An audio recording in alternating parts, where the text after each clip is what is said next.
Also, I spoke to Congressman Steve King. He's from Iowa on my radio program this morning. And I got to tell you, I said to him halfway through, how come we've never met or talked before? I like you a lot. I mean, not in a tickle fest sort of way. Congressman, welcome to the program. Thanks for that introduction, Glenn. I appreciate it. Anytime I can make a congressman uncomfortable, I'm here to do it for you. Well, it worked. You are actually calling for a rally in Washington, D.C. on Saturday at noon. Is that right? I am. 12 o'clock on Saturday on the Capitol grounds. It looks like it's going to be on the west side of the Capitol. That's to be finalized probably tomorrow. We need tens of thousands of Americans to come here to defend our liberty and say to the people that are walking in and out of the Capitol, vote no on the bill. Don't steal my liberty. Let me manage my own health care. You have no constitutional right to do this. Okay.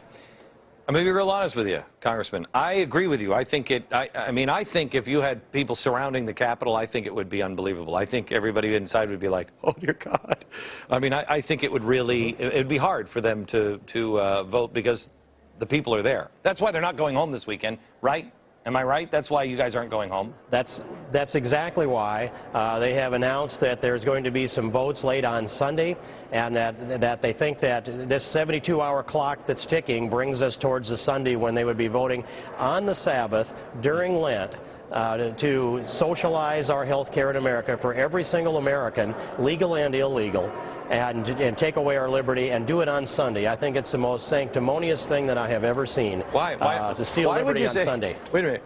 Why would you say it would be arrogant or sanctimonious to create a right on the Sabbath?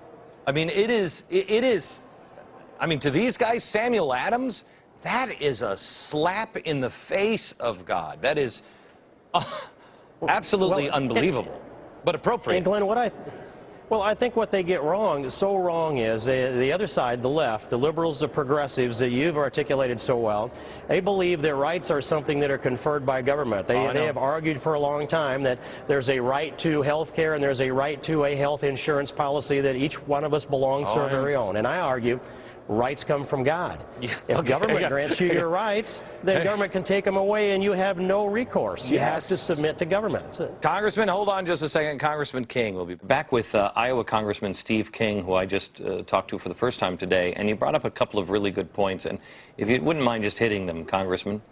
Let's start with Roe versus Wade. I find this fascinating. Okay.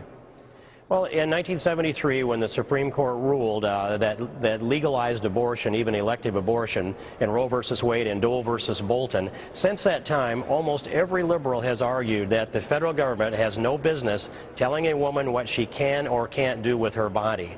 Now here we are in 2010, after 2 generations of that argument, the very same people that have made the argument are now arguing the federal government has every right to tell everyone in America what they can or can't do with their body. It's 180 degrees from a 2-generation argument. It's amazing. You know why? It's amazing. Because they're not rooted in values and principles. They're rooted in values and principles that they never expose. And so they're always shape-shifting. It's an insidious game. So this is going to pass, but this is a historic bill. Why? If it passes. Well, if it passes, and it's historic in another way, and I believe it is unique, and that is that, first of all, it's the Senate version of the bill that has to move. Today, the Senate version could not pass the Senate. Scott Brown's been elected. It can't pass the House because they have to use the deemed it passed slaughter language to make that work. So for the first time in the history of America, a bill that doesn't have the support of the Senate and can't pass the House could still go to the president's desk and become the law of the land.